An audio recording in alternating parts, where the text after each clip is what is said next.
When you think about court cases that have changed education, you probably think about the big ones, like Brown versus Board of Education. But what about the others? I'm Brett from Heinemann, and recently during a conversation at NCTE, we spoke with author Robert Kim about some of the lesser-known but just as impactful Supreme Court cases that continue to shape our education system. Bob is an education policy expert and a former civil rights lawyer, and most recently, the author of Elevating Equity and Justice, 10 U.S. Supreme Court Cases Every Teacher Should Know. In this conversation, we focused on the current legal landscape of LGBTQ rights in our public schools. So Bob, as we sit here, the Supreme Court just heard a case about LGBTQ issues. They heard another case about transgender issues specifically. It's a scary time to be LGBTQ, especially trans. What should we be thinking about right now? Where are you looking at the landscape from a legal perspective, specifically looking at schools right now? Yeah, I think it's incredibly important to realize that even though there have been some advances in civil rights for LGBTQ people in this country, you think about the gay marriage possibility that has now been with us for a couple of years, and some improvements in understanding of gay kids and LGBTQ kids' experiences. That's not true across the country. There are so many schools and districts and communities around the country where it's terrifying to be gay. It's terrifying to be lesbian. It's terrifying to even be questioning that.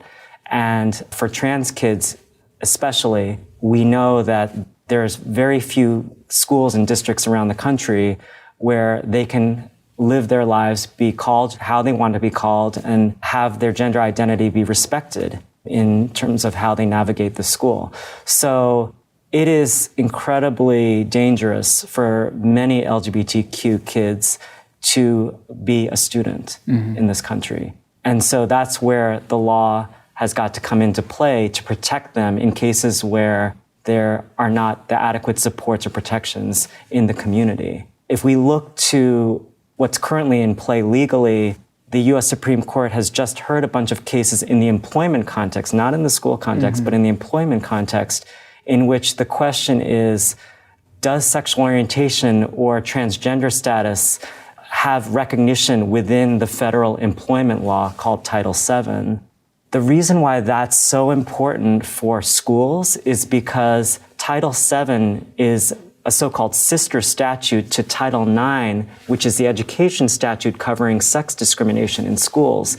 So what happens in Title VII relates very closely to what can or will happen eventually with respect to Title IX. And so we should be watching the cases as to whether LGBTQ should be recognized in the employment sphere.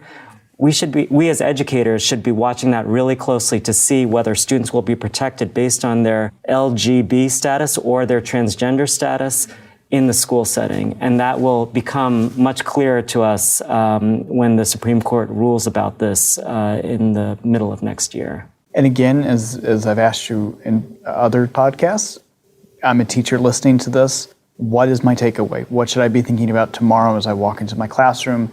Especially if I'm a straight teacher and I want to help my LGBTQ students.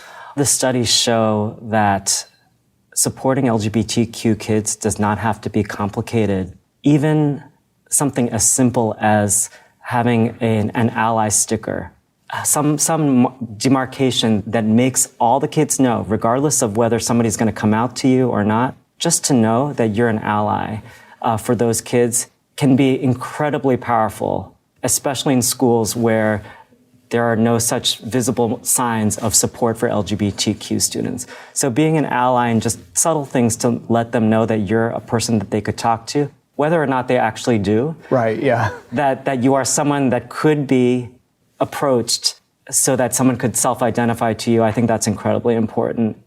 We also know that organizations, student-led clubs like GSAs, have a real palpable effect on safety for LGBTQ kids.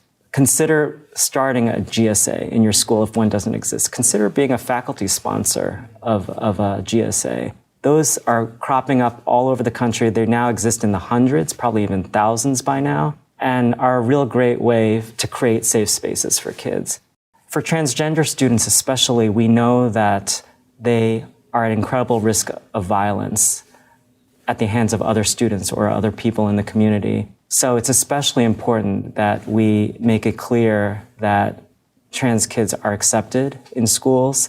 And we have to work on policies that give some guidance to educators as to how students should be treated with respect to what pronouns to use, how the usage of facilities that are normally sex segregated would apply to transgender students, and what additional training or supports or protections they would need to ensure that they're not feeling unsafe as they go to school and receive their education. So these are some important things that are especially relevant for trans kids, given that we know the levels of violence and harassment that they face not only in school but in society.